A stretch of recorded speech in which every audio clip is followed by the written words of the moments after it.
हर हर महादेव। ओम नमः शिवाय। सावन मास का दूसरा सोमवार भगवान शिव को समर्पित अत्यंत पवित्र दिन है। इस दिन भक्त श्रद्धा से व्रत रखते हैं और शिवलिंग पर जल, बेलपत्र, फूल तथा दूध अर्पित करते हैं और सच्चे मन से की गई शिव आराधना से महादेव प्रसन्न होकर भक्तों के दुख और संकट दूर करते हैं। आइए श्रद्धा और विश्वास के साथ कथा को सुनते हैं। सावन का पवित्र महीना चल रहा था। चारों ओर हरियाली छाई हुई थी। पैरों की डालियों पर बारिश की बूंदें मोतियों की तरह चमक रही थीं। आसमान में काले काले बादल छाए थे और ठंडी हवा पूरे गांव को छूकर गुजर रही थी। आज सावन मास का दूसरा सोमवार था। गांव के प्राचीन शिव मंदिर में सुबह से ही भक्तों की भीड़ लगी हुई थी। कोई दूध लेकर आया था, कोई दही, कोई शहद, कोई गंगा जल और कोई फूलों की भरी भरी टोकरियां लेकर आया था। मंदिर की घंटियां लगातार बज रही थीं। हर हर महादेव, बोल बम, ओम नमः शिवाय। इन जयकारों से पूरा गांव शिवमय हो गया था। लेकिन उसी गांव के आखिरी छोर पर एक छोटी सी टूटी हुई झोपड़ी थी। झोपड़ी की मिट्टी की दीवारों में दरारें पड़ चुकी थीं। छप्पर इतना पुराना था कि बारिश होने पर जगह जगह से पानी टपकता था। उसी झोपड़ी में एक गरीब विधवा माँ अपने छोटे बेटे के साथ रहती थी। उस माँ का नाम था गौरी और उसके बेटे का नाम था माधव। माधव की उम्र मुश्किल से 10 साल थी। जब वह बहुत छोटा था तभी उसके पिता का देहांत हो गया था। पति के जाने के बाद गौरी के जीवन में जैसे सब कुछ खत्म हो गया था। जिस आदमी के सहारे उसने जीवन के सपने देखे थे वही उसे बीच रास्ते में छोड़कर चला गया था।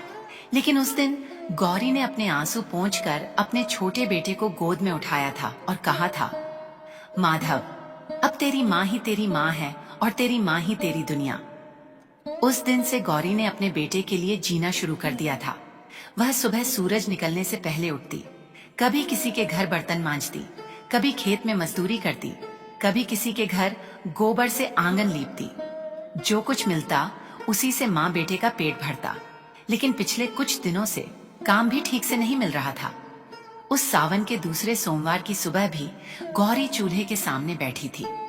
चूल्हा बुझा हुआ था। उसने मिट्टी के एक छोटे बर्तन को खोला। उसमें बस थोड़े से चावल बचे थे। गौरी ने चावल को हथेली पर रखा और उसकी आंखें भर आईं। वह धीरे से बोली, हे भोलेनाथ, आज आपका सोमवार है। गांव के हर घर में आपकी पूजा होगी, लेकिन मेरे घर में मेरे बच्चे को खिलाने के लिए भी पूरा अनाज नहीं है। गौरी ने जल्दी से अपने आंसू पोंछ लिए। उसे डर था कि उसका बेटा उसे रोते हुए न देख ले। लेकिन माँ के दिल का दर्द बच्चे से कब छिपता है। माधव पीछे से आया और माँ के कंधे पर हाथ रखकर बोला, माँ, आप रो रही हो? गौरी ने तुरंत मुस्कुराने की कोशिश की।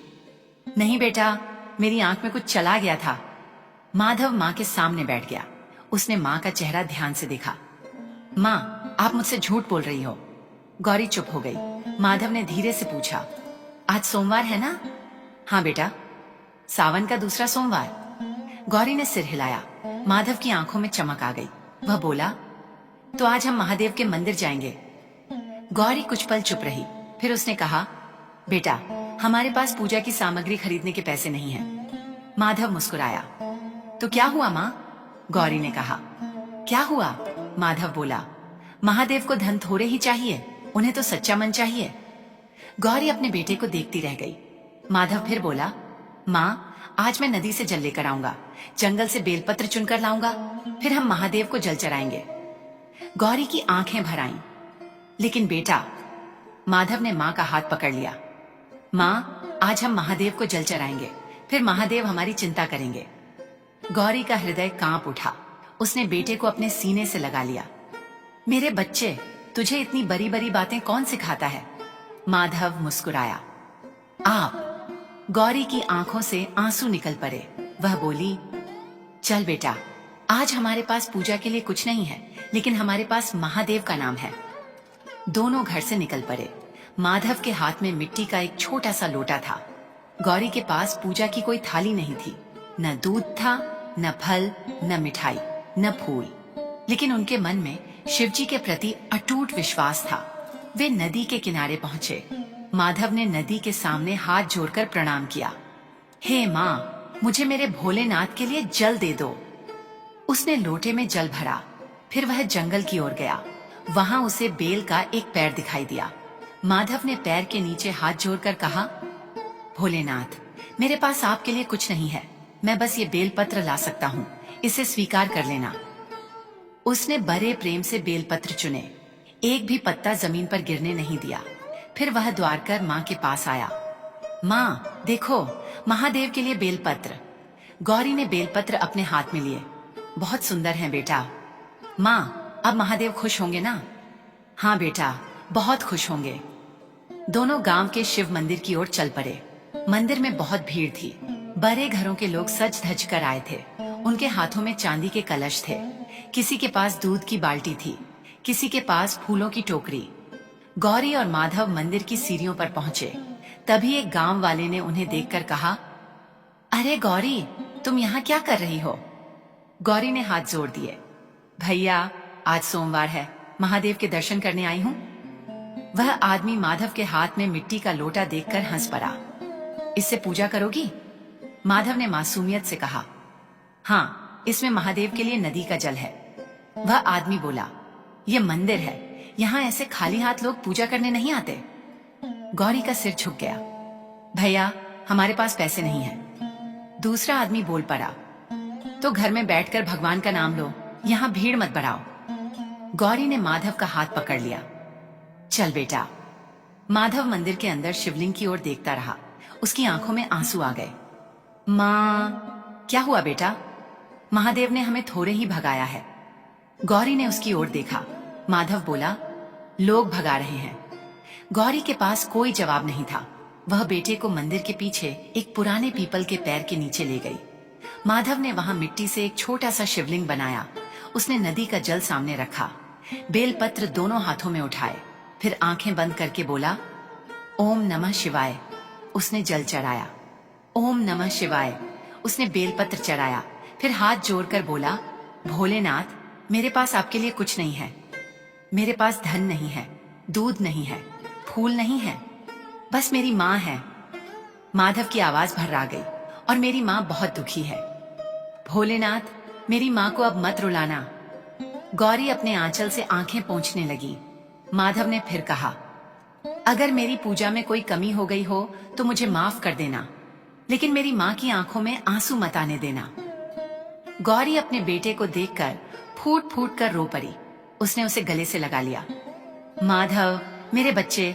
माधव बोला, माँ रो मत, महादेव सुन रहे हैं। उसी समय बहुत दूर कैलाश पर्वत पर भगवान शिव माता पार्वती के साथ विराजमान थे। भगवान शिव की दृष्टि अचानक उस छोटे से गांव पर पड़ी। उन्होंने देखा, एक गरीब माँ, एक मासूम बच्चा, टूटी हुई झोपड़ी, लोगों की बेरुखी और मिट्टी के शिवलिंग पर चढ़ता हुआ नदी का जल। माता पार्वती ने महादेव की ओर देखा। स्वामी, यह बालक कितने सच्चे मन से आपको पुकार रहा है। महादेव ने शांत स्वर में कहा, देवी, संसार धन से भक्त की कीमत लगाता है, लेकिन मैं उसके हृदय को देखता हूँ। माता पार्वती बोली, तो क्या आप इस माँ बेटे की सहायता करेंगे? भगवान शिव ने अपनी दृष्टि माधव पर टिकाए रखी। उनकी आंखों में करुणा थी। हाँ देवी।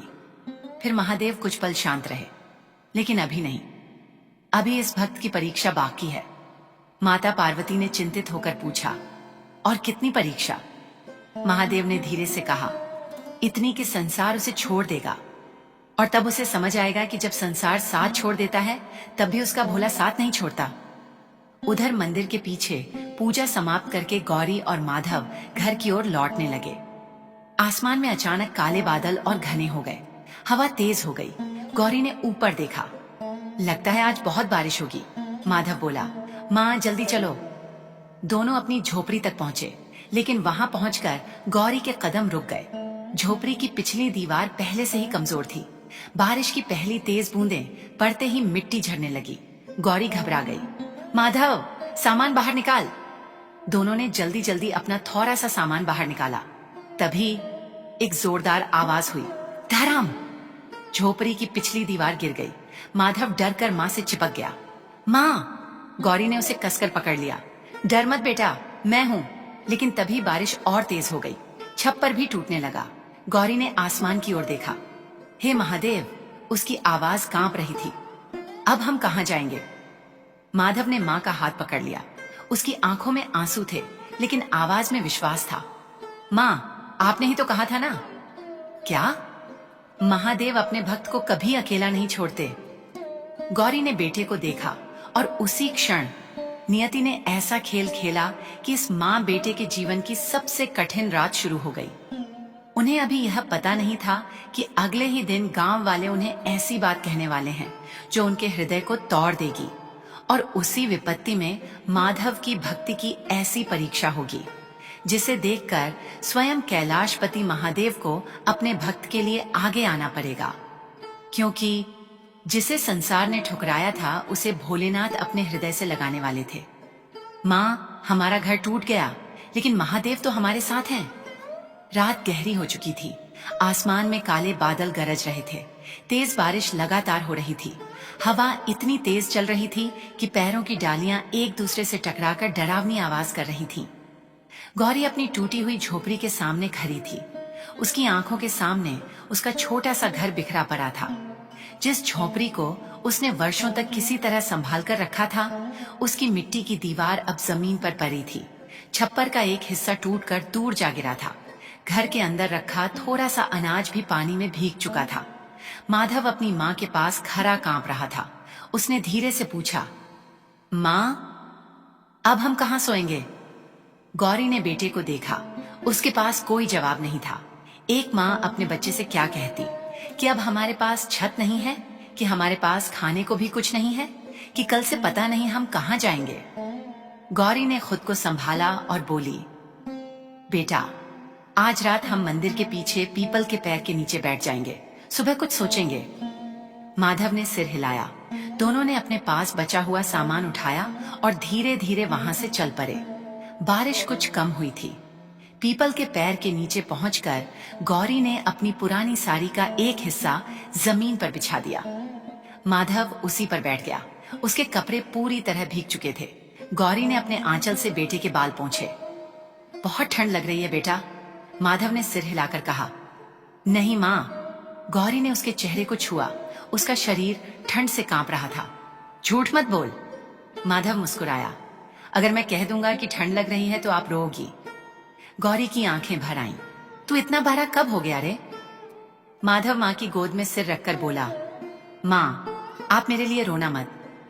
क्यों? क्योंकि महादेव सब देख रहे हैं। गौरी ने आसमान की ओर देखा। हे भोलेनाथ, अगर सच में आप सब देख रहे हैं तो मेरे बच्चे को दुख मत देना। माधव ने हाथ जोड़ लिए। महादेव। गौरी ने बेटी की तरफ देखा। क्या मांग रहा है? माधव बोला, अपने लिए कुछ नहीं। तो आपके लिए। गौरी का गला भराया। क्या मांग रहा है मेरे लिए? माधव बोला, मैं मांग रहा हूं कि मेरी मां को फिर कभी किसी के सामने हाथ न फैलाना पड़े। गौरी ने बेटे को सीने से लगा लिया। माधव। दोनों देर तक एक दूसरे से लिपट कर रोते रहे। उस रात उनके पास न भोजन था, न घर, न बिस्तर, लेकिन एक चीज थी, महादेव पर विश्वास। उधर कैलाश पर्वत पर भगवान शिव शांत भाव से सब देख रहे थे। माता पार्वती ने कहा, स्वामी, उस बालक ने अपने लिए कुछ नहीं मांगा। महादेव बोले, यही तो उसकी भक्ति की शक्ति है देवी। जो भक्त अपने दुख से पहले अपने प्रियजन के दुख को देखता है, उसकी पुकार मेरे हृदय तक सीधे पहुंचती है। माता पार्वती ने पूछा, तो क्या अब उसकी परीक्षा समाप्त होगी? महादेव ने कहा, अभी एक और परीक्षा शेष है, लेकिन इस बार परीक्षा केवल गरीबी की नहीं होगी। इस बार संसार उसके विश्वास को तोड़ने की कोशिश करेगा। अगली सुबह सूरज निकला। बारिश रुक चुकी थी, लेकिन गौरी और माधव के जीवन में कोई उजाला नहीं आया था। माधव उठकर अपनी माँ के लिए पानी लेने गया। वह गांव के कुएं के पास पहुंचा। कुएं पर पहले से कुछ महिलाएं पानी भर रही थीं। माधव ने धीरे से कहा, चाची, मैं थोड़ा पानी ले लूं? एक महिला ने उसे देखकर कहा, तुम्हारे घर में कुआं नहीं है क्या? माधव बोला, हमारा घर तो टूट गया। दूसरी महिला ने कहा, तो गांव वालों के भरोसे कब तक रहोगे? माधव चुप हो गया। उसने रस्सी उठाने की कोशिश की। तभी एक महिला ने उसका हाथ झटक दिया। हटो, पहले हम पानी भरेंगे। माधव पीछे हट गया। उसकी आंखें नम थीं, लेकिन उसने कोई शिकायत नहीं की। वह खाली लोटा लेकर वापस लौट आया। गौरी ने पूछा, पानी नहीं मिला? माधव ने सिर झुका लिया। माँ, वहां भीड़ थी। गौरी सब समझ गई। उसने बेटे को गले लगा लिया। कोई बात नहीं बेटा। फिर उसने कहा, आज मैं काम ढूंढने जाऊंगी। माधव बोला, मैं भी चलूंगा। नहीं। क्यों? तू मेरे साथ रहेगा। लेकिन माँ, गौरी ने बेटे का चेहरा अपने हाथों में लिया। तू मेरा बेटा है, मजदूर नहीं। माधव मुस्कुराया। माँ, अगर आपके दुख में मैं साथ नहीं दूंगा तो बेटा किस काम का? गौरी कुछ बोल नहीं पाई। दोनों काम की तलाश में गांव की ओर चल पड़े। सबसे पहले गौरी गांव के एक बड़े घर में गई। बहन, कोई काम हो तो दे दो। घर की मालकिन ने उसे ऊपर से नीचे तक देखा। काम तो है? गौरी की आंखों में उम्मीद आई। क्या काम है? लेकिन पहले बताओ, तुम रहने कहाँ लगी हो? गौरी ने कहा, झोपड़ी गिर गई है, अभी मंदिर के पीछे पीपल के पैर के नीचे रह रही हूँ। महिला ने तुरंत कहा, तो हमारे घर मत आना। गौरी चौंक गई। क्यों बहन? मुझे बीमारी फैलने का डर है। गौरी ने हाथ जोड़ दिए। मैं साफ सफाई का पूरा ध्यान रखूंगी। नहीं, तुम कहीं और काम देखो। दरवाजा बंद हो गया। गौरी कुछ पल वहीं खड़ी रही, फिर धीरे से पीछे मुड़ी। माधव दूर खड़ा सब देख रहा था। उसने पूछा, माँ, काम मिल गया? गौरी ने मुस्कुराकर कहा, नहीं बेटा, आज काम नहीं था। माधव समझ गया कि माँ झूठ बोल रही है, लेकिन उसने कुछ नहीं पूछा। दोनों आगे बढ़े। एक घर, फिर दूसरा, फिर तीसरा, हर जगह वही जवाब। काम नहीं है, जगह नहीं है, तुम्हें नहीं रख सकते, किसी और के घर जाओ। दोपहर तक माँ बेटे थक चुके थे। माधव का पेट भूख से मरहोड़ रहा था। गौरी के पास उसे देने के लिए कुछ नहीं था। आखिर वह एक पैर के नीचे बैठ गई। माधव भी उसके पास बैठ गया। गौरी ने कहा, बेटा, थोड़ी देर आराम कर लेते हैं। माधव ने माँ की तरफ देखा। माँ, आपको भूख लगी है? गौरी ने कहा, नहीं। माधव हंस पड़ा। आप फिर झूठ बोल रही हो। गौरी ने आंखें झुका ली। माधव ने अपनी जेब में हाथ डाला। वहां एक छोटा सा सूखा टुकड़ा था। कल धनराज के खेत में काम करते समय उसे अनाज की बोरी के पास मिला था। माधव ने उसे माँ की ओर बढ़ाया। माँ, आप खा लो। गौरी ने पूछा, तूने कब से बचा कर रखा था? कल से। तूने खुद क्यों नहीं खाया? माधव बोला, मुझे पता था आपको भूख लगेगी। गौरी की आंखों से आंसू बह निकले। उसने टुकड़ा बेटे के मुंह में डाल दिया। पहले तू खा। माधव बोला, आधा आधा। दोनों ने उस छोटे से टुकड़े को आधा आधा बांट लिया। वह भोजन बहुत छोटा था, लेकिन उस दिन उस माँ बेटे के लिए वही किसी राजभोज से कम नहीं था। गौरी ने आकाश की ओर देखा। हे महादेव, मेरे बच्चे के लिए कुछ कर दीजिए। माधव ने तुरंत कहा, माँ, ऐसे मत मांगो। क्यों? महादेव को पता है। क्या पता है? उन्हें पता है कि हमें क्या चाहिए। गौरी ने पूछा, तुझे इतना विश्वास कैसे है? माधव ने कहा, क्योंकि जब मैं मंदिर के पीछे आपको लेकर पूजा कर रहा था ना, तब मुझे लगा था कि महादेव मेरे पास खड़े हैं। गौरी ने कांपती आवाज में पूछा, तुझे सच में ऐसा लगा? हाँ माँ। कैसे? माधव ने आंखें बंद कर ली, जैसे किसी ने मेरे सिर पर हाथ रखा हो। गौरी की आंखें फैल गईं। फिर मेरे मन में आवाज आई, डर मत। गौरी कुछ पल तक बेटे को देखती रही, फिर उसने दोनों हाथ जोड़ ली। हर हर महादेव। उसी समय वहां से गांव का साहूकार धनराज गुजर रहा था। उसने माँ बेटे को पैर के नीचे बैठे देखा। वह रुक गया। गौरी खड़ी हो गई। जी सेठ जी, धनराज बोला, कल तुमने मेरे खेत में काम किया था। जी, आज भी काम चाहिए? गौरी ने तुरंत कहा। जी सेठ जी, धनराज बोला, तो आज से तुम मेरे गोदाम में काम करो। गौरी ने राहत की सांस ली। धन्यवाद सेठ जी। धनराज ने माधव की ओर देखा। और लड़का? गौरी तुरंत बोली, इसे साथ नहीं ले जाऊंगी। धनराज ने कहा, तो तुम्हारी मजदूरी आधी होगी। गौरी चुप हो गई। धनराज ने आगे कहा, सोच लो। गौरी ने अपने बेटे को देखा, फिर बोली, सेठ जी, मैं अकेली ही काम कर लूंगी। धनराज हंस पड़ा। गरीबी में भी बहुत स्वाभिमान है तुम्हारा। वह चला गया। माधव ने माँ का हाथ पकड़ लिया। माँ, आपने मुझे क्यों नहीं भेजा? गौरी ने कहा, क्योंकि तू मेरा बेटा है। लेकिन कोई बात नहीं, मैं ज्यादा काम कर लूंगी। माधव की आंखों से आंसू बहने लगे। माँ, मैं बड़ा होकर आपको कभी काम नहीं करने दूंगा। गौरी मुस्कुराई। बस इतना कर देना बेटा, भगवान को मत भूलना। माधव बोला, महादेव को कैसे भूल सकता हूँ। उसी क्षण अचानक मंदिर की दिशा से घंटी की आवाज आई। टन टन टन। माधव ने पीछे मुड़कर देखा। मंदिर तो काफी दूर था। वह बोला, माँ, मंदिर की घंटी अपने आप क्यों बज रही है? गौरी ने ध्यान से सुना। घंटी की आवाज लगातार आ रही थी। गांव के लोग भी मंदिर की ओर देखने लगे। कुछ लोग द्वार कर वहां पहुंचे। थोड़ी देर बाद गांव में खबर फैल गई, मंदिर के शिवलिंग पर बिना किसी के जल चढ़ा है और शिवलिंग पर ताजा बेलपत्र रखा है। लोग आश्चर्य से एक दूसरे का चेहरा देखने लगे। माधव चुप खड़ा था। उसने अपनी माँ की ओर देखा, फिर धीरे से बोला, माँ, क्या हुआ? मैंने कल महादेव से कहा था ना कि मेरे पास कुछ नहीं है। हाँ, शायद उन्होंने आज खुद बता दिया कि उन्हें मेरी पूजा स्वीकार है। गौरी ने बेटे को सीने से लगा लिया, लेकिन तभी गांव के एक व्यक्ति ने माधव की ओर उंगली उठाकर कहा, यही लड़का होगा, इसने जरूर कुछ किया है। दूसरा बोला, हाँ, मंदिर में चोरी भी हो सकती है। तीसरा बोला, इसे पकड़ो। गौरी घबरा गई। नहीं, मेरा बेटा ऐसा नहीं कर सकता। माधव डर कर मां से चिपक गया और तभी गांव वालों की भीड़ उनके चारों ओर जमा होने लगी। दूर कैलाश पर्वत पर बैठे भगवान शिव ने अपनी आंखें खोल दी। उनकी दृष्टि गंभीर हो गई, क्योंकि अब माधव की परीक्षा गरीबी से नहीं बल्कि लोगों के आरोपों से होने वाली थी। और इस बार भोलेनाथ अपने भक्त की परीक्षा कितनी देर तक देखते रहेंगे। जिसे गांव ने दोषी कहा, उसे महादेव अपना भक्त कहते थे। मंदिर के बाहर देखते ही देखते गांव के बहुत से लोग इकट्ठा हो गए। किसी के चेहरे पर गुस्सा था, किसी के चेहरे पर शक। माधव अपनी माँ गौरी के पीछे छिपा खड़ा था। गौरी ने दोनों हाथ जोर रखे थे। वह बार बार कह रही थी, मेरा बेटा ऐसा नहीं कर सकता। लेकिन उसकी बात सुनने वाला कोई नहीं था। गांव का एक आदमी आगे बढ़कर बोला, तो फिर बताओ, सुबह मंदिर में बिना किसी के जल कैसे चढ़ गया? गौरी बोली, मुझे नहीं मालूम। दूसरा आदमी बोला, और बेल पत्र भी चढ़ा हुआ है।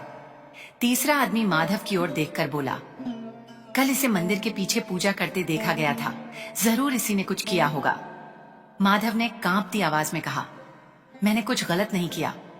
एक आदमी हंस पड़ा, गरीबों की यही चाल होती है, पहले भगवान के नाम पर लोगों का विश्वास जीतते हैं, फिर चोरी करते हैं। गौरी का हृदय चीर गया। उसने हाथ जोड़कर कहा, मेरे बच्चे पर ऐसा आरोप मत लगाइए। वह आदमी बोला, अगर निर्दोष है तो मंदिर के अंदर जाकर बता दे कि उसने क्या किया। माधव धीरे धीरे आगे आया।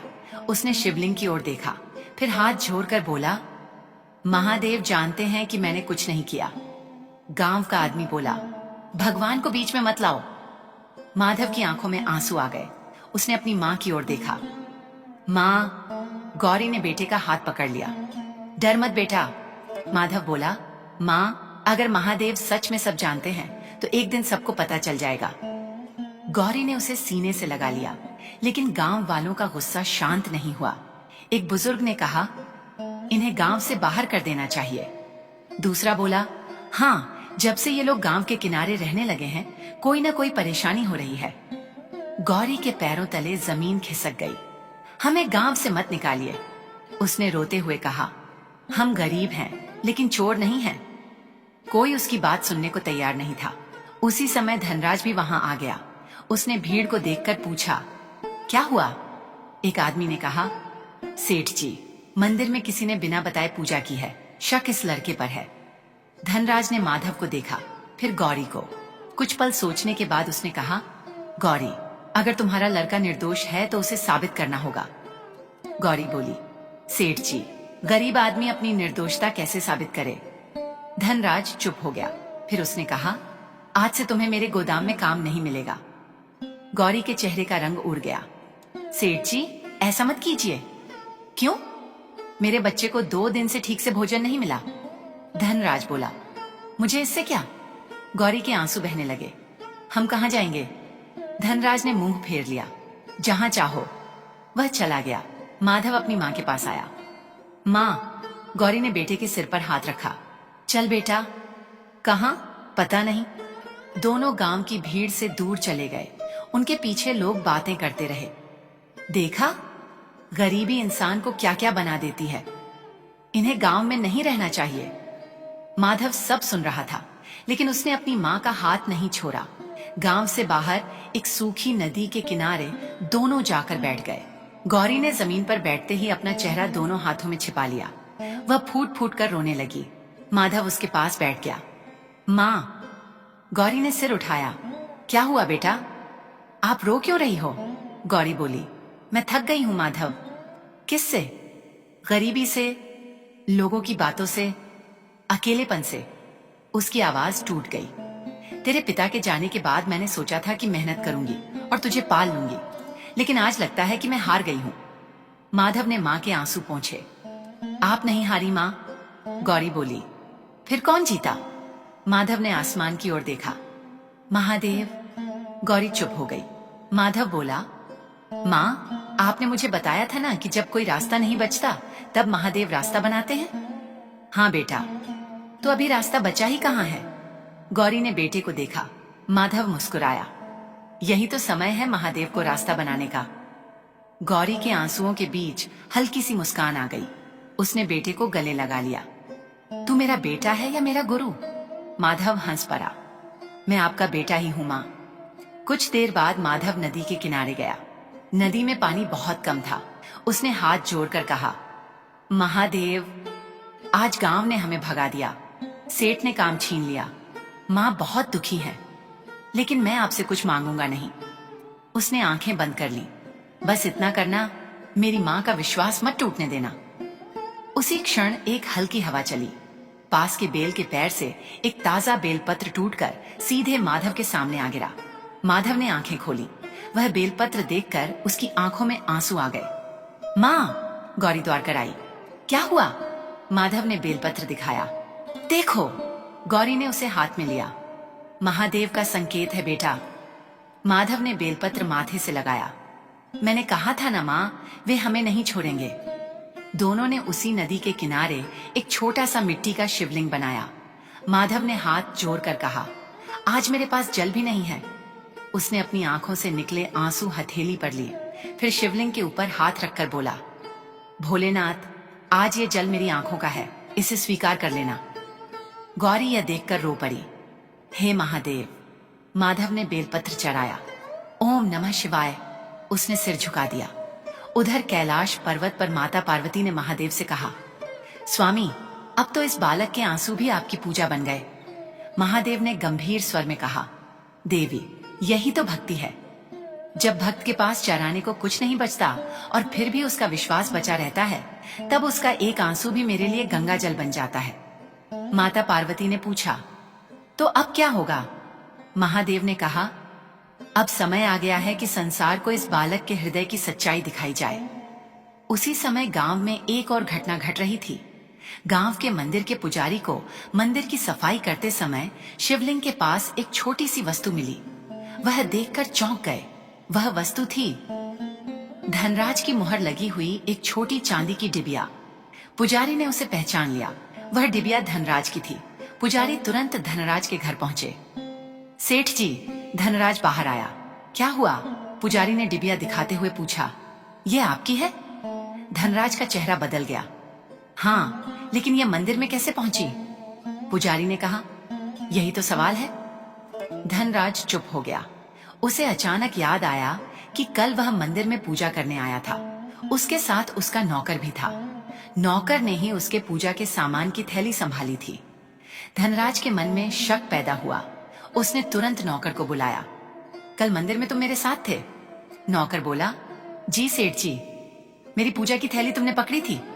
जी। और उसके बाद? नौकर घबरा गया। धनराज ने कठोर स्वर में कहा, सच बोल। नौकर के हाथ कांपने लगे। सेठ जी, मुझसे गलती हो गई। क्या गलती? नौकर ने सिर झुका लिया। मैंने सोचा था कि मंदिर में चरावा बहुत आएगा, तो मैं कुछ सामान चुरा लूंगा। धनराज स्तब्ध रह गया। तो माधव? नौकर बोला, उसका इससे कोई संबंध नहीं है। धनराज के पैरों तले जमीन खिसक गई। जिस बच्चे पर उसने चोरी का शक किया था, जिस माँ को उसने काम से निकाल दिया, वह बच्चा निर्दोष था। उधर गांव के लोग भी धीरे धीरे सच्चाई जानने लगे। कुछ लोग शर्मिंदा हुए, लेकिन कोई गौरी और माधव को ढूंढने नहीं गया, क्योंकि अहंकार कभी कभी गलती स्वीकार करने से भी रोक देता है, लेकिन महादेव ने सब देख लिया था। शाम हो चुकी थी। माधव और गौरी अभी भी नदी किनारे थे। गौरी ने बेटे से कहा, बेटा अब रात होने वाली है, हम कहाँ जाएंगे? माधव ने शांत होकर कहा, जहां महादेव ले जाएंगे। तभी दूर आकाश में बादल घिरने लगे, एक तेज हवा चली और फिर नदी का पानी अचानक बढ़ने लगा। गौरी घबरा गई। माधव उठ बेटा। माधव ने पीछे देखा, नदी का पानी उनकी ओर बढ़ रहा था। गौरी ने बेटे का हाथ पकड़ा और भागने लगी, लेकिन तभी माधव का पैर फिसल गया। वह नदी के किनारे जा गिरा। माँ! गौरी ने उसे पकड़ने की कोशिश की, लेकिन तेज बहाव ने माधव को अपनी ओर खींच लिया। गौरी चीख उठी, माधव! माधव पानी में बहने लगा। उसने आखिरी बार अपनी माँ की ओर देखा। उसकी आंखों में डर था, लेकिन होठों पर एक ही नाम था, महादेव। गौरी ने हाथ आकाश की ओर उठाए। भोलेनाथ, मेरे बच्चे को बचा लीजिए। मैंने अपना सब कुछ सह लिया, लेकिन मेरा बेटा मत छीनना। उसकी चीख पूरे आकाश में गूंज उठी और उसी क्षण कैलाश पर्वत पर भगवान शिव ने अपना त्रिशूल उठा लिया। माता पार्वती ने देखा कि महादेव की आंखों में अब करुणा नहीं, रौद्र संकल्प था। महादेव बोले, अब और नहीं। जिस भक्त ने हर परिस्थिति में मेरा नाम लिया है, आज मैं स्वयं उसके पास जाऊंगा। उधर नदी का बहाव माधव को और दूर ले जा रहा था। गौरी किनारे दौड़ती हुई चिल्ला रही थी, माधव, माधव! लेकिन उसका बेटा दिखाई नहीं दे रहा था। अचानक नदी के बीचों बीच एक तेज प्रकाश चमका। माधव ने आंखें बंद कर लीं। उसे लगा जैसे किसी ने उसके सिर पर हाथ रखा है और उसके कानों में एक गंभीर लेकिन बहुत ही मधुर आवाज आई, डर मत बालक, जिसे तू अपना सहारा समझता है, आज वही तेरा सहारा बनने आ रहा है। माधव की आंखें खुल गईं। उसने पानी के बीच किसी दिव्य छाया को देखा और उसके मुंह से निकला, भोलेनाथ। जब मां की पुकार कैलाश तक पहुंची, नदी का बहाव बहुत तेज था। माधव पानी में बहता जा रहा था। उसकी छोटी सी देह कभी पानी के ऊपर आती तो कभी लहरों के नीचे चली जाती। किनारे पर गौरी पागलों की तरह दौड़ रही थी, माधव, मेरे बच्चे, कोई मेरे बेटे को बचा लो। लेकिन नदी के उस भयंकर शोर में उसकी आवाज दबती जा रही थी। गौरी ने अपने हाथ जोड़ लिए, हे महादेव, मैंने आपसे कभी अपने लिए कुछ नहीं मांगा, न धन मांगा, न महल मांगा, न सुख मांगा। उसकी आवाज कांपने लगी, बस एक ही चीज है मेरे पास, मेरा माधव, उसे मुझसे मत छीनना भोलेनाथ। गौरी वहीं नदी के किनारे घुटनों के बल बैठ गई। उसके आंसू लगातार बह रहे थे। उधर नदी के बीच माधव को अब कुछ दिखाई नहीं दे रहा था। चारों ओर पानी ही पानी था। उसने हाथ पैर चलाने की कोशिश की, लेकिन वह बहुत थक चुका था। उसके होंठ कांप रहे थे। वह धीरे से बोला, महादेव। फिर उसकी आंखों के सामने अपनी माँ का चेहरा आया। उसे याद आया कि सुबह माँ ने उसे खाना खिलाया था।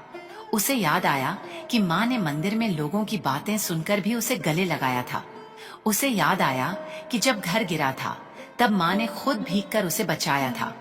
माधव ने आंखें बंद कर लीं। भोलेनाथ, अगर आज मुझे अपनी माँ से दूर करना ही है तो मेरी माँ का ध्यान रखना। उसकी आवाज कमजोर पड़ती जा रही थी, उन्हें अकेला मत छोड़ना। और तभी उसके कानों में वही दिव्य आवाज गूंजी, डर मत बालक। माधव ने आंखें खोल दी। उसके सामने नदी के पानी के बीच एक अद्भुत प्रकाश दिखाई दे रहा था। उस प्रकाश के भीतर एक दिव्य पुरुष की छवि थी। जटाओं में चंद्रमा, माथे पर त्रिपुंड, गले में सर्प, हाथ में त्रिशूल और आंखों में अनंत करुणा। माधव की आंखों से आंसू निकल पड़े। भोलेनाथ, वह हाथ छोड़ने लगा, लेकिन शरीर में शक्ति नहीं थी। तभी उसे लगा जैसे किसी ने उसके कंधे को सहारा दे दिया हो। उसका शरीर पानी के ऊपर स्थिर हो गया। महादेव की दिव्य छवि ने कहा, जिस दिन तूने अपनी माँ के लिए मुझसे प्रार्थना की थी, उसी दिन तूने मेरा हृदय जीत लिया था। माधव रोते हुए बोला, प्रभु, मेरी माँ बहुत दुखी है।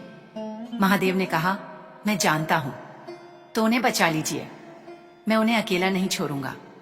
माधव ने पूछा, और मुझे? महादेव मुस्कुराए, तू भी तो मेरा ही है। इतना कहते ही तेज प्रकाश चारों ओर फैल गया। माधव को लगा जैसे किसी ने उसे अपनी गोद में उठा लिया हो, और अगले ही क्षण वह नदी के किनारे एक बड़े पत्थर के पास आकर गिरा। गौरी ने उसे देखा। माधव! वह दौड़कर उसके पास पहुंची। उसने बेटे को अपनी बाहों में उठा लिया। माधव, मेरे बच्चे, आंखें खोल। माधव की आंखें बंद थीं। गौरी उसे सीने से लगाकर रोती रही। महादेव, अगर मेरे बच्चे की सांस चल रही है तो मुझे एक बार संकेत दे दो। कुछ क्षण बाद माधव ने धीरे से आंखें खोली। माँ! गौरी जैसे फिर से जीवित हो गई। माधव! उसने बेटे को इतना कसकर गले लगाया कि उसकी सांस रुकने लगी। मेरा बच्चा, मेरा लाल, मैंने सोचा था तू मुझे छोड़कर चला गया। माधव ने कमजोर आवाज में कहा। माँ, महादेव ने मुझे बचाया। गौरी ने बेटे का माथा चूम लिया। हाँ बेटा, आज मुझे भी विश्वास हो गया। लेकिन तभी माधव ने पीछे नदी की ओर देखा। वह कुछ पल चुप रहा, फिर बोला, माँ, क्या हुआ? महादेव सच में आए थे। गौरी ने बेटे का चेहरा देखा। तुझे सपना आया होगा बेटा। माधव ने सिर हिलाया। नहीं माँ, मैंने उन्हें देखा था। उनके माथे पर चंद्रमा था, गले में सांप था, हाथ में त्रिशूल था, और उन्होंने कहा था, तू भी तो मेरा ही है। गौरी के शरीर में जैसे सिहरन दौड़ गई। उसने दोनों हाथ जोड़ लिए। हर हर महादेव। उसी समय गांव के कुछ लोग वहां पहुंच गए। उन्हें पता चल चुका था कि माधव नदी में बह गया था। कुछ लोगों ने सोचा था कि अब वह जीवित नहीं होगा, लेकिन जब उन्होंने माधव को जीवित देखा तो सब स्तब्ध रह गए। एक बूढ़ा व्यक्ति आगे आया। उसकी आंखों में आंसू थे। गौरी! गौरी ने उसकी ओर देखा। वह बोला, हमसे बहुत बड़ी गलती हुई। गौरी चुप रही। बूढ़ा आदमी बोला, हमने तुम्हें गरीब समझकर तुम्हारा अपमान किया, तुम्हारे बेटे पर चोरी का आरोप लगाया, तुम्हें गांव से निकाल दिया। हमें माफ कर दो। गौरी ने कुछ नहीं कहा। माधव अपनी माँ की ओर देख रहा था। फिर उसने धीरे से कहा, माँ, इन्हें माफ कर दो। गौरी ने बेटे की ओर देखा। लेकिन इन्होंने हमें बहुत दुख दिया। माधव बोला, महादेव ने मुझे भी तो बचा लिया ना, तो हम भी इन्हें माफ कर दें। गौरी की आंखों से आंसू बह निकले। उसने हाथ जोड़कर कहा, मैंने किसी से कभी बदला नहीं चाहा। बस इतना चाहती थी कि कोई मेरे बच्चे को गलत न समझे। वह बूढ़ा रो पड़ा। आज से कोई तुम्हें कुछ नहीं कहेगा। तभी पीछे से धनराज भी वहां आया। उसका चेहरा शर्म से झुका हुआ था। वह गौरी के सामने आकर खड़ा हो गया। कुछ क्षण तक वह कुछ बोल नहीं पाया। फिर बोला, गौरी, मुझे माफ कर दो। गौरी चुप रही। धनराज ने माधव की ओर देखा।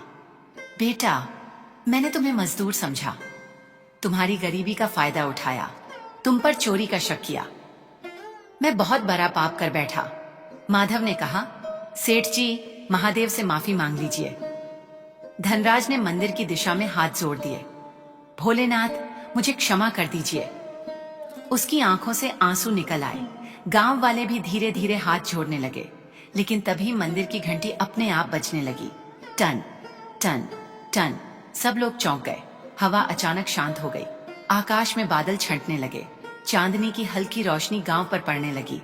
माधव ने मंदिर की ओर देखा। माँ, क्या हुआ? महादेव बुला रहे हैं। गौरी ने कहा, चल बेटा।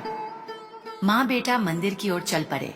आज वही मंदिर था जहाँ कुछ घंटे पहले उन्हें अपमानित करके बाहर कर दिया गया था। लेकिन आज मंदिर के द्वार पर पूरा गांव खड़ा था। कोई उन्हें रोक नहीं रहा था। माधव धीरे धीरे शिवलिंग के पास पहुंचा। उसने देखा कि शिवलिंग पर जल की बूंदें चमक रही थीं। वह हाथ जोड़कर बैठ गया। भोलेनाथ! उसकी आंखों से आंसू बहने लगे। आपने मेरी माँ को बचा लिया। गौरी भी शिवलिंग के सामने बैठ गई। उसने कांपते हाथों से अपने आंचल में रखे कुछ बेलपत्र निकाले। ये वही बेलपत्र थे जिन्हें माधव ने सुबह पूजा के लिए बचा कर रखा था। गौरी ने एक बेलपत्र शिवलिंग पर चढ़ाया। महादेव, आज मेरे पास चराने के लिए फिर भी कुछ नहीं है, लेकिन आज मेरे पास मेरा बेटा है। उसने माधव के सिर पर हाथ रखा। और यह आपका दिया हुआ है।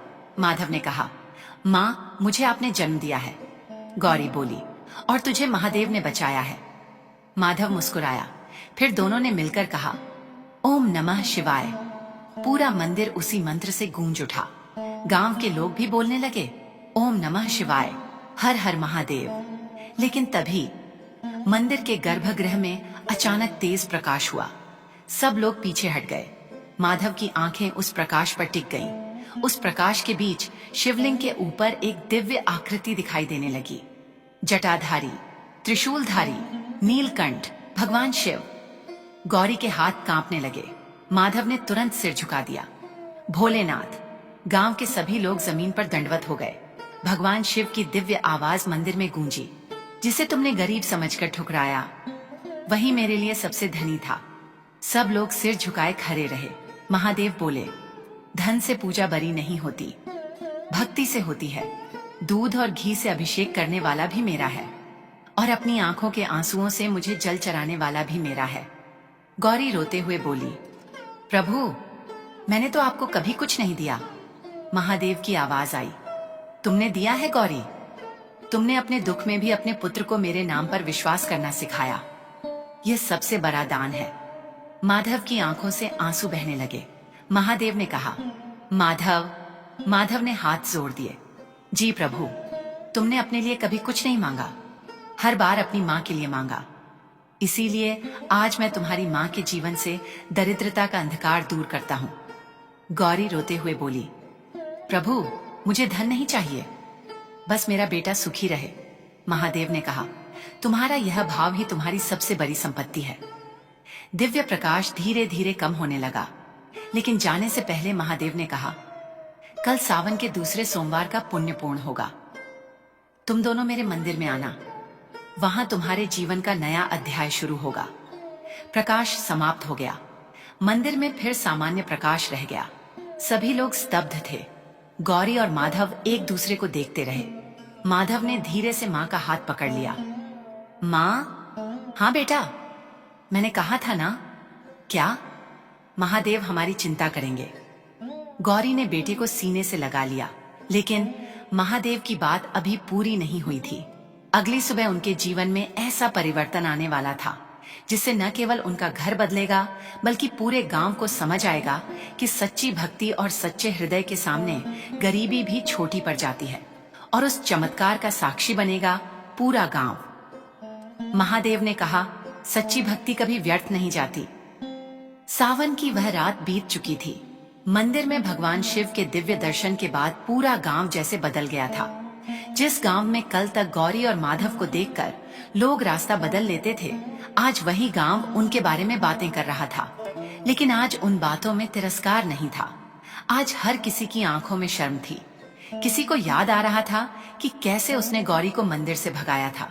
किसी को याद आ रहा था कि कैसे माधव को चोर कहा गया था, और किसी को याद आ रहा था कि कैसे एक गरीब माँ अपने बच्चे को लेकर दर दर भटक रही थी, लेकिन किसी ने उसकी सहायता नहीं की। सुबह होने वाली थी। आकाश में हल्की लालिमा दिखाई देने लगी थी।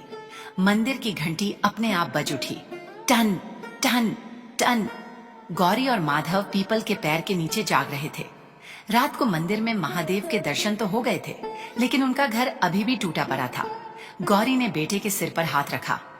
माधव, जी माँ, कल जो हुआ क्या वह सच था? माधव मुस्कुराया। महादेव सच थे माँ। गौरी की आंखों में आंसू आ गए।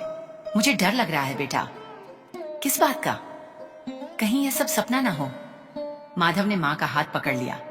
सपना होता तो मेरे हाथ पर यह निशान कैसे होता? उसने अपने हाथ पर नदी के बहाव से लगी चोट दिखाई। गौरी ने बेटे का हाथ चूम लिया। नहीं बेटा, वह सपना नहीं था, वह हमारे भोलेनाथ थे, माधव ने कहा। और उन्होंने कहा था कि आज हमारा नया अध्याय शुरू होगा। गौरी ने हाथ जोड़ ली। तो चल बेटा। कहाँ? मंदिर। दोनों उठे और मंदिर की ओर चल पड़े। आज रास्ते में उन्हें किसी ने नहीं रोका। गांव की वही महिलाएं जिन्होंने कभी गौरी को कुएं से पानी भरने नहीं दिया था, आज उसके सामने सिर झुका रही थी। एक महिला आगे आई।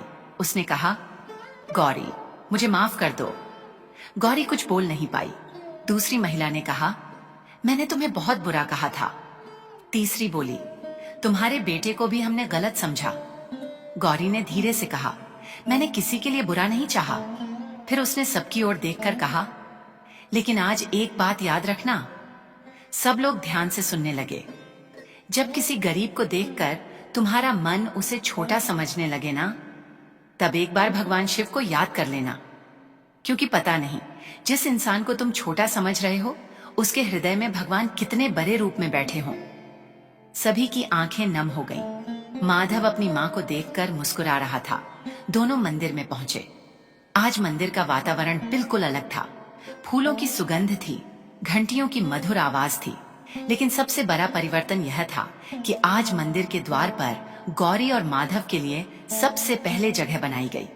पुजारी जी आगे आए। उन्होंने माधव का हाथ पकड़ लिया। बेटा, कल मैंने भी तुम्हें बचाने की कोशिश नहीं की, मुझे भी क्षमा कर दो। माधव ने तुरंत उनके पैर छू लिए। आप बड़े हैं, आप मुझे आशीर्वाद दीजिए। पुजारी की आंखों से आंसू निकल पड़े। उन्होंने माधव के सिर पर हाथ रखा। महादेव तुम्हें हमेशा खुश रखें। फिर उन्होंने गौरी से कहा, आज तुम्हें भगवान शिव का अभिषेक करना है। गौरी ने आश्चर्य से पूछा, लेकिन मेरे पास। पुजारी ने बात पूरी नहीं होने दी। आज किसी सामग्री की जरूरत नहीं, तुम्हारा मन ही पर्याप्त है। गौरी ने अपने आंचल में रखा थोड़ा सा नदी का जल निकाला। वही जल जो माधव ने सावन के दूसरे सोमवार को महादेव के लिए लाया था। उसने शिवलिंग पर जल चढ़ाया। ओम नमः शिवाय। फिर माधव ने बेलपत्र चढ़ाया। ओम नमः शिवाय। पूरा मंदिर मंत्र से गूंज उठा। गांव के सभी लोग भी हाथ जोड़कर खड़े हो गए। तभी मंदिर के बाहर अचानक एक बैलगाड़ी आकर रुकी। उसमें अनाज की बोरियां भरी थीं। गाड़ी से एक वृद्ध व्यापारी उतरा। वह सीधे पुजारी के पास गया। पंडित जी, यह अनाज मंदिर के भंडारे के लिए है। पुजारी ने पूछा, इतना सारा? वृद्ध बोला, कल रात मुझे स्वप्न आया। स्वप्न में मैंने भगवान शिव को देखा। उन्होंने कहा, जिस गांव में एक सच्चा भक्त भूखा है वहां तुम्हारा धन किस काम का। वृद्ध की आंखों में आंसू आ गए। मैं सुबह होते ही अनाज लेकर चला आया। गांव वाले एक दूसरे का चेहरा देखने लगे। माधव चुप था। उसने मां का हाथ पकड़ लिया। उसी समय धनराज आगे आया। वह सबके सामने बोला, आज मैं भी एक बात कहना चाहता हूं। सभी उसकी ओर देखने लगे। धनराज ने गौरी से कहा, तुम्हारी टूटी हुई झोपड़ी अब नहीं रहेगी। गौरी चौंक गई। क्या? धनराज बोला, मैं अपने हाथों से तुम्हारे लिए नया घर बनवाऊंगा। गौरी ने कहा, सेठ जी, इसकी जरूरत नहीं। धनराज बोला, नहीं गौरी, ये दया नहीं है, ये मेरे अपराध का प्रायश्चित है। उसने माधव की ओर देखकर कहा, जिस बच्चे को मैंने मजदूर समझा था, आज उसी बच्चे ने मुझे सिखाया कि भगवान के सामने सबसे बड़ा वही है जिसका मन सच्चा हो। माधव ने हाथ जोड़ दिए। सेठ जी, भगवान आपको सुख दें। धनराज की आंखें भर आईं। उसने माधव के सिर पर हाथ रखा। तुम्हें देखकर मुझे अपने सारे धन पर शर्म आती है। उधर गांव के लोग भी आगे आने लगे। किसी ने लकड़ी दी, किसी ने ईंटें, किसी ने अनाज, किसी ने कपड़े, किसी ने घर बनाने के लिए मजदूरी देने की बात कही। जिस माँ बेटे को कल तक कोई अपने दरवाजे पर खड़ा नहीं होने देता था, आज पूरा गांव उनके घर के लिए खड़ा था। गौरी दूर खड़ी यह सब देख रही थी। उसकी आंखों से आंसू बह रहे थे। माधव ने पूछा, माँ, आप रो क्यों रही हो? गौरी मुस्कुराई। आज के आंसू दुख के नहीं हैं बेटा। तो किसके हैं? महादेव की कृपा के हैं। माधव ने हाथ जोड़ लिए। हर हर महादेव। कुछ ही दिनों में गौरी की नई झोपड़ी बनकर तैयार हो गई। वह बहुत बड़ा घर नहीं था, लेकिन मजबूत था। उसकी छत बारिश में नहीं टपकती थी। दीवारें मिट्टी की जगह ईंटों की थीं, और सबसे खास बात, घर के सामने एक छोटा सा शिवलिंग स्थापित किया गया था। माधव रोज सुबह उठकर सबसे पहले वहां जल चढ़ाता, बेल पत्र चढ़ाता और अपनी मां के साथ बैठकर कहता, ओम नमः शिवाय। गौरी भी उसके साथ मंत्र बोलती। धीरे धीरे उनके जीवन में सुख लौटने लगा। लेकिन माधव कभी अपनी पुरानी गरीबी नहीं भूला। वह गांव के गरीब बच्चों को भोजन देने लगा। जिस कुएं से कभी उसे पानी भरने नहीं दिया गया था, उसी कुएं के पास वह रोज एक घड़ा पानी रख देता।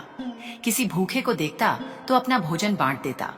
गौरी कहती, बेटा, तू खुद भी तो खा लिया कर। माधव मुस्कुराकर कहता, माँ, आपने मुझे सिखाया है ना। क्या? जो हमारे पास है उसमें से थोड़ा किसी जरूरतमंद को दे देना चाहिए। गौरी की आंखें भर आती। एक दिन सावन का महीना समाप्त होने वाला था। गौरी ने माधव से कहा, बेटा, आज भी महादेव को जल चढ़ाएंगे? माधव बोला, हर दिन। दोनों घर के सामने बने शिवलिंग के पास गए। माधव ने जल चढ़ाया, बेल पत्र रखा, फिर हाथ जोड़कर बोला, भोलेनाथ, जिस दिन मेरे पास कुछ नहीं था उस दिन आपने मेरा हाथ पकड़ा। आज मेरे पास घर है, भोजन है, गांव का प्रेम है, लेकिन मुझे इन सब का अहंकार मत देना। बस इतना देना कि मैं हमेशा आपकी भक्ति करता रहूं। गौरी ने कहा, और मेरी एक प्रार्थना भी है महादेव। माधव ने पूछा, क्या? गौरी बोली, मेरे बेटे का हृदय हमेशा ऐसा ही रखना, जिसमें अपने लिए कम और दूसरों के लिए ज्यादा जगह हो। माधव ने माँ का हाथ पकड़ लिया। तभी अचानक उनके सामने एक हल्की सी सुगंध फैली, बेल पत्र की सुगंध, चंदन की सुगंध, और हवा में जैसे डमरू की बहुत धीमी आवाज सुनाई दी, टम टम टम। माधव ने आंखें बंद कर ली। उसे वही आवाज सुनाई दी।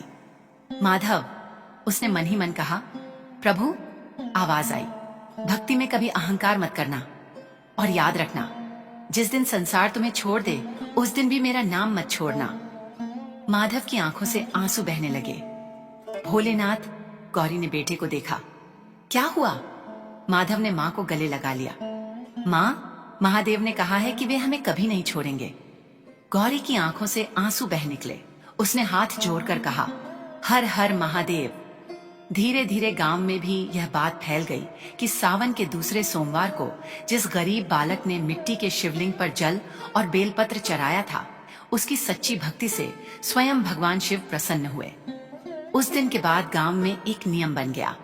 सावन के हर सोमवार को सबसे पहले मंदिर में गरीबों के लिए भोजन रखा जाता। किसी को पूजा की सामग्री न होने के कारण मंदिर से नहीं भगाया जाता, और मंदिर के बाहर एक पत्थर पर लिखा गया, महादेव को धन नहीं, सच्चा हृदय चाहिए। गांव के लोग जब भी उस वाक्य को पढ़ते, उन्हें माधव की कथा याद आती। वह छोटा सा बच्चा जिसके पास देने के लिए कुछ नहीं था, लेकिन उसने अपना विश्वास दे दिया। जिसके पास दूध नहीं था, उसने नदी का जल चढ़ाया। जिसके पास फूल नहीं थे, उसने बेलपत्र चढ़ाया। जिसके पास धन नहीं था, उसने अपनी माँ के लिए प्रार्थना की, और जब संसार ने उसे ठुकरा दिया, तब भोलेनाथ ने उसे अपनी शरण दे दी। गौरी ने अपने जीवन में बहुत दुख देखे थे। पति का जाना, गरीबी, भूख, टूटा हुआ घर, लोगों का अपमान, अपने बेटे को नदी में बहते देखना। लेकिन अंत में उसने एक बात समझ ली थी, भगवान कभी अपने भक्त की परीक्षा लेकर उसे अकेला नहीं छोड़ते। कभी कभी नियति ऐसी परीक्षा लेती है कि इंसान सोचता है अब कुछ नहीं बचा, लेकिन उसी क्षण भगवान कहते हैं, अब मैं हूँ। गौरी और माधव की कथा भी यही सिखाती है, अगर मन सच्चा हो, अगर भक्ति में स्वार्थ न हो, अगर माँ की ममता सच्ची हो, और अगर भगवान पर विश्वास अटूट हो, तो संसार की कोई शक्ति उस भक्त को अकेला नहीं छोड़ सकती। क्योंकि जिसके सिर पर भोलेनाथ का हाथ हो, उसके जीवन की सबसे बड़ी विपत्ति भी अंत में आशीर्वाद बन जाती है। माधव ने अपनी माँ का हाथ पकड़कर कहा, माँ, हाँ बेटा, आज समझ आया। क्या? आप सही कहती थीं। भगवान के घर देर हो सकती है, लेकिन अंधेर नहीं। गौरी मुस्कुराई। उसने बेटे के माथे को चूमा, और दोनों ने एक साथ हाथ जोड़ दिए। ओम नमः शिवाय। हर हर महादेव। आकाश में बादलों के बीच से सूर्य की किरण निकली।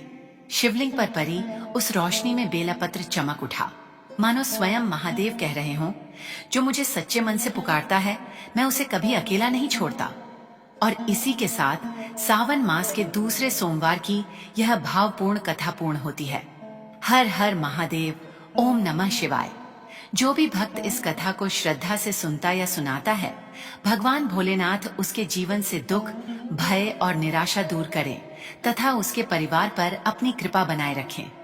बोलिए, भगवान शिव शंकर महाराज की जय, माता पार्वती की जय। हर हर महादेव।